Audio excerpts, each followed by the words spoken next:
Yo, what is good, Karma Nation? It's your boy Tristan, aka Sriracha DFS, coming to you guys back once again with another NBA DFS DraftKings Picks video for January 29th, 2022. Beautiful Saturday day, start of the weekend. You know how it is. If you're new here, make sure to subscribe to the DFS Karma YouTube channel for more daily media content like this and our live streams. Also, make sure to like the video if you do indeed enjoy this content, if you take anything from it, if it helps you in either way. Please like the video. I greatly appreciate it. DFS Karma YouTube channel obviously greatly appreciates it as well. With that being said, let's do a little review as we always do when I'm on this show. Let's do a little review of the slate before. As you see here, Yusuf Nurkic, top karma value. Obviously, he didn't perform like the top karma value, but he did have a decent night. Hassan Whiteside did not have the greatest night. He did not have the greatest night. LaMelo, he did okay. Cam Johnson smashed. McCollum did well. Jokic did well for his price. DeJounte smashed. Poeltl smashed. Chris Paul did well. Anthony smashed. Booker did well. Bam smashed. Derek White did okay. Zach did well. DeMar DeRozan smashed. Giannis did well. Ja smashed. Steven Adams did okay. Mason Plumlee did really well. Cole Anthony did okay. Vassell, Jonas didn't even play. So, again, wasn't even updated by the time. But, I mean, the karma value definitely worked out in our favor tonight. Christian Wood, again, did really well. Wendell did okay. Norman did well. So, again, solid results from the portal on Karma's end. With that being said, let's just hop into this 6-game slate, starting off with Indiana at Dallas. On the Indiana side, we got Brogdon out, Bitch he did not return to the OT game last night when Indiana played OKC. TJ Warren out, TJ McConnell out as well. So yeah, Sabonis coming back was the big news of yesterday. I had him a lot. He absolutely crushed it. Unfortunately, I paired him. I had a really good front court, but a really terrible back court. I played like Jalen Noel. Obviously, blew up in my face. Only had like 14 minutes on the night. Really ridiculous. I forgot who else I played at the guard spot. Let's actually check real quick. Jalen Green did me well. Taylor Horton Tucker sold me. Yeah. I just paired up with really bad guards. I had William Hernangomez Gomez though, but I just paired him up with terrible guards. Either way, yeah, Sabonis came back. Pretty good matchup here. Dallas isn't too great inside, but they do tend to bring the opposing center out to the perimeter a lot more because of Kristaps Porzingis. Could hurt Sabonis' upside. We'll see if he's either actually limited at all off this back-to-back. If so, Karis LeVert makes out for a great play. He's been struggling hella recently, 3 for 19. It's awful. So he should have a bounce-back game sometime soon. Not sure if it's against Dallas, though. Dallas is a pretty good defensive team, slow-paced. Dorte didn't play that much yesterday. Honestly, I'm looking at Jeremy Lamb here. Jeremy Lamb's good value. Lance might be good value tomorrow. If Bitch sits, I like Isaiah Jackson as value as well. Besides that, nowhere else. Dallas side, Tim Hardaway Jr. out, Sterling Brown out. Means that these four right here probably solidified minutes. No Tim Hardaway Jr. means that these guys are going to have to play definitely some big minutes here. We saw Jalen Brunson go absolutely nuts against the Trailblazers. Obviously, the Indiana Pacers, actually, they're not a bad spot to attack, too, because their defense as of late has been horrible. Obviously, that goes up with Sabonis in, as we saw. Let's see if I can bring this down. Yeah, let's go. Yeah, we saw OKC put up 110, obviously in overtime. I think they tied at 100. So their defense definitely came back with Sabonis back, but it's still a place to attack because we saw Giddey go off against them, Lou Dort go off against them, and Shea was doing pretty well until he left the game and could not return. So definitely not a bad spot to attack here on the Dallas side for Brunson and Finney-Smith, two guys that should be getting consistent minutes. And KP not bad at 7.4K. He honestly has good block potential in this game. And Luka might be too expensive for me as of now. Boston at Pelicans next game on the slate. We have no one injured for Boston. That's nice. PJ Dozier and Bobo, but they don't play anyways. So with that being said, it's tough to play anyone. It's going to be weird because I think one guy will be able to go off. Like yesterday was Jaylen Brown. Could be Tatum tonight. Could be Brown again tonight. It's tough to tell on nights like this where everyone's healthy. I do like Smart's price. He's not bad in cash. Besides that, I'm not feeling too strong about anyone. But on the Pelicans side, which is going to be huge, they're on a back-to-back as well. Zion out. Ingram is questionable, sat yesterday. Valanciunas questionable, sat yesterday. Devontae Graham left the game in the fourth quarter with 1 minute left.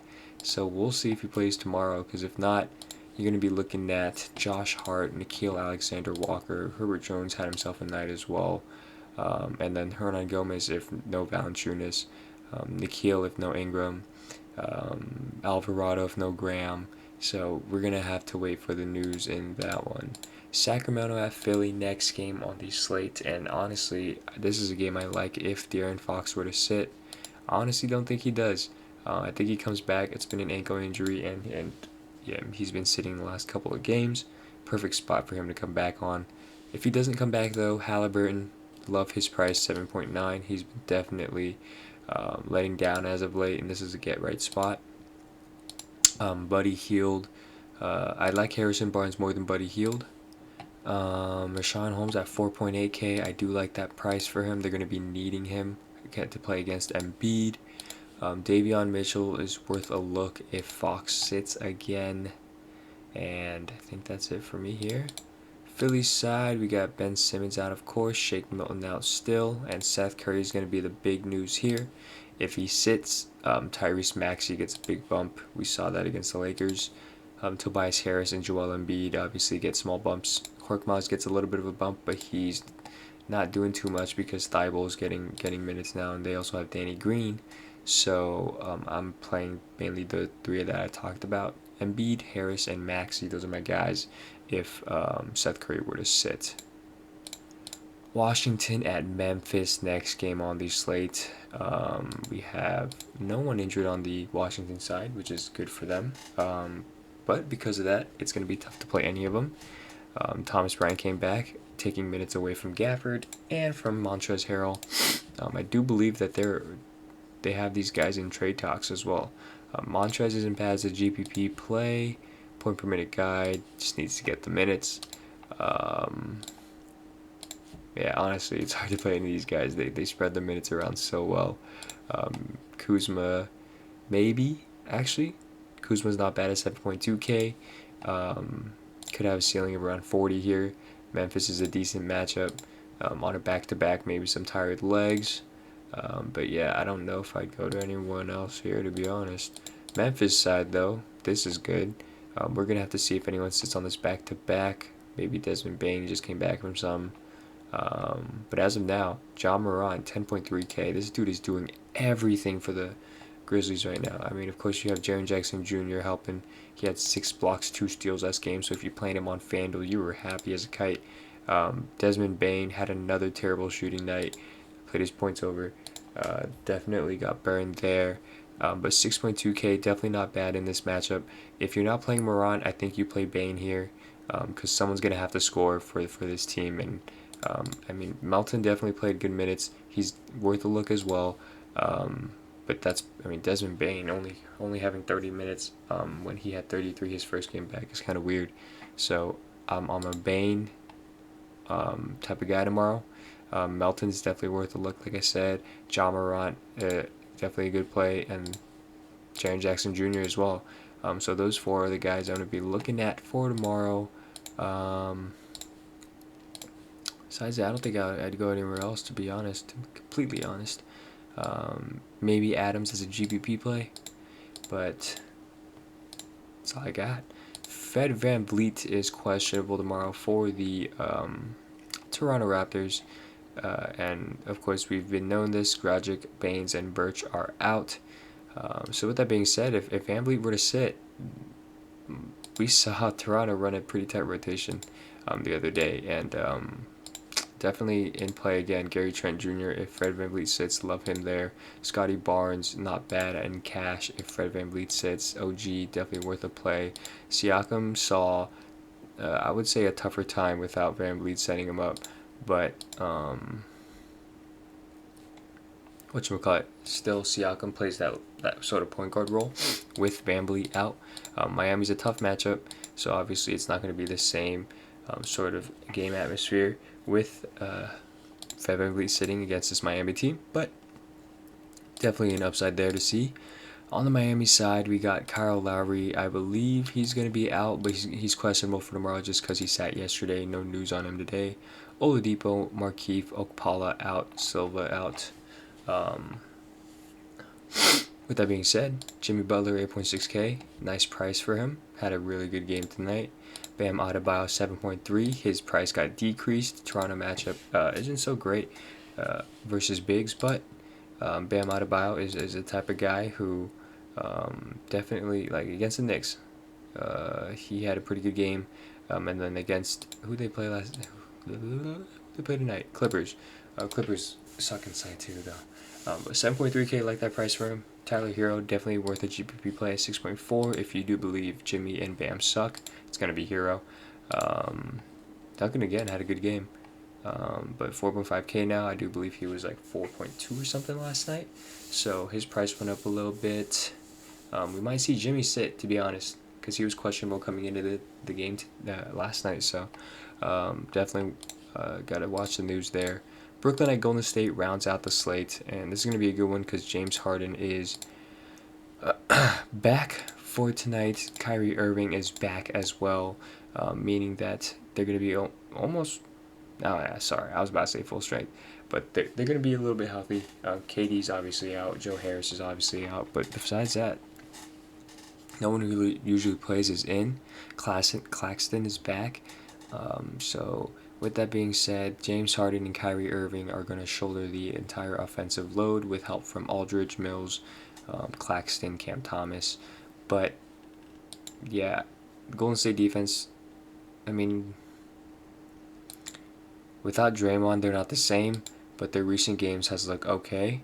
So I'm not too sure if I'd attack here with both Harden and Kyrie. I'd probably use one if I were to use one of the two, or if I want to use one of these players, I'd only use one. I'm not too sure who yet. Honestly, I want to say Kyrie, just because James is coming back from some hamstring soreness.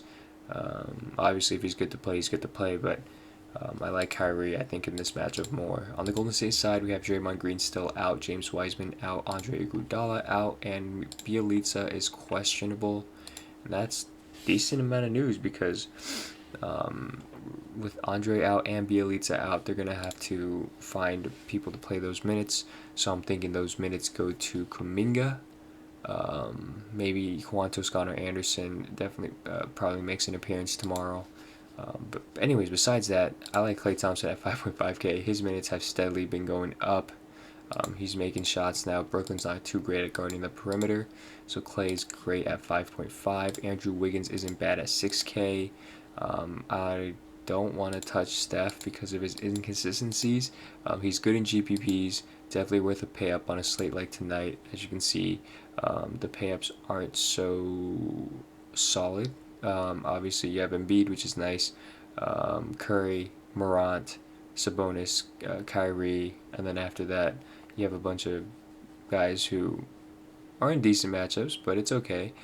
Jimmy Butler, if he plays, like I said, but yeah, Steph, worth a look in GPPs. I don't know if it's for me yet. Otto Porter, 5.1.